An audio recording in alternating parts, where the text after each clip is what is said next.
नमस्कार प्यारे बच्चों, आरके स्टडी केयर हिंदी कक्षा में मैं रमाकांत गौतम आप सबका हार्दिक स्वागत करता हूं। आशा है कि आप लोग स्वस्थ होंगे। बच्चों, पिछली कक्षा में हम लोगों ने दुख समास के बारे में पढ़ा, यानी संख्या पूर्वो दुगु, यानी जिस समास के पूर्व पद में संख्या होती है, संख्यावाची होता है, वो दुख समास होता है।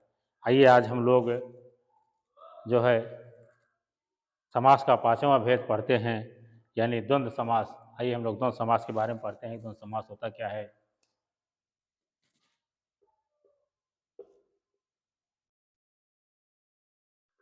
द्वंद्व समास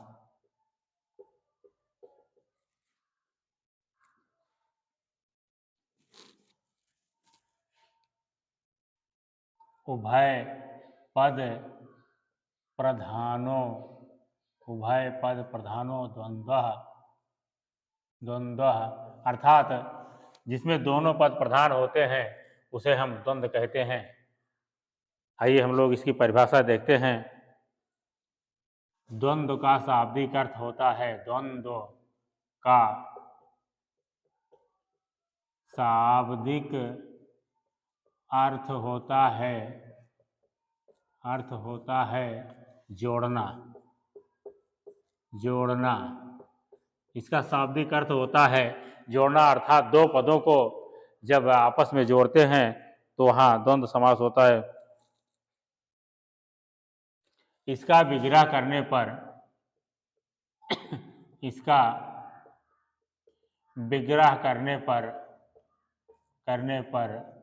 इसको जब इसका हम विग्रह करते हैं तो इसमें दोनों पदों के मध्य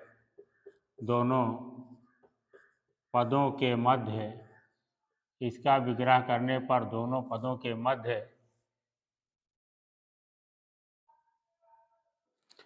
और यों तथा या आदि आते हैं, आदि शब्द आते हैं। कह रहे हैं कि द्वंद्व का शाब्दिक अर्थ होता है जोड़ना। इसका विग्रह करने पर दोनों पदों के मध्य, यानी दोनों पदों के बीच में और आएगा, यों आएगा, या आएगा, तथा आएगा, आदि शब्द आते हैं। तो और बीच में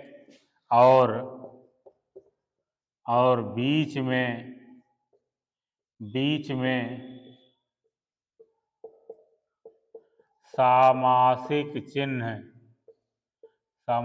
चिन्ह यानी ये छोटा सा आता है, सामासिक चिन्ह आता है। और भी थोड़ा सा हम देखने की कोशिश करें, समझें हम। यह समास ऐसा नहीं, इस समास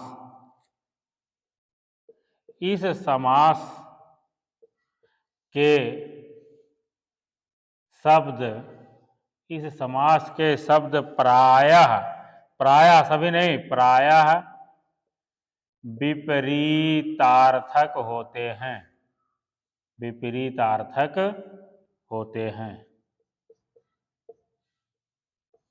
यानी इसमें जो समास होते हैं वो अक्सर विलोम अर्थ बताते हैं, विपरीतार्थक होते हैं। जैसे रात दिन, पाप पुण्य, माता पिता, तो ये विपरीतार्थक होते हैं। आइए हम लोग थोड़ा सा उदाहरण के माध्यम से समझने की कोशिश करते हैं।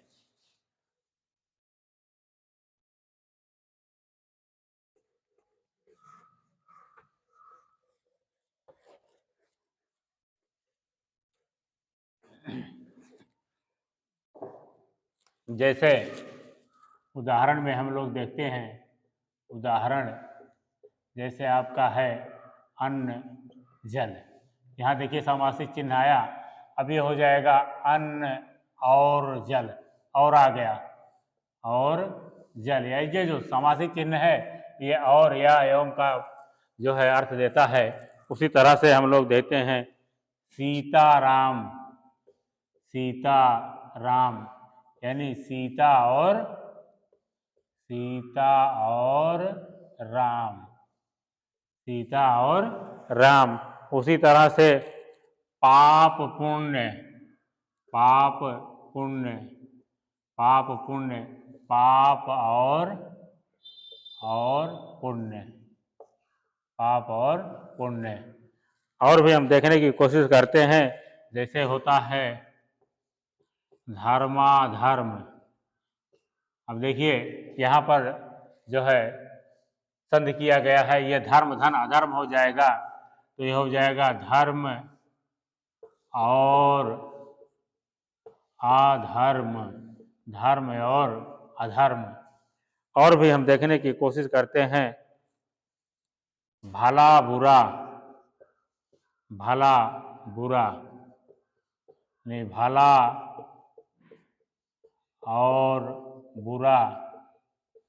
उसी तरह से देश विदेश, देश विदेश या देश को देश चाहे जो लिखिए, देश और विदेश। उसी तरह से माता पिता, माता चा पिता चा द्वंद्व समास, माता और पिता, माता और पिता। इस तरह से इसके अनेकों उदाहरण हैं। हम लोगों ने 8-9 उदाहरण को पढ़ा। आशा है कि निश्चित रूप से यह क्लास आपके लिए उपयोगी होगी। आज के लिए बस इतना ही। जय हिंद, जय हिंद।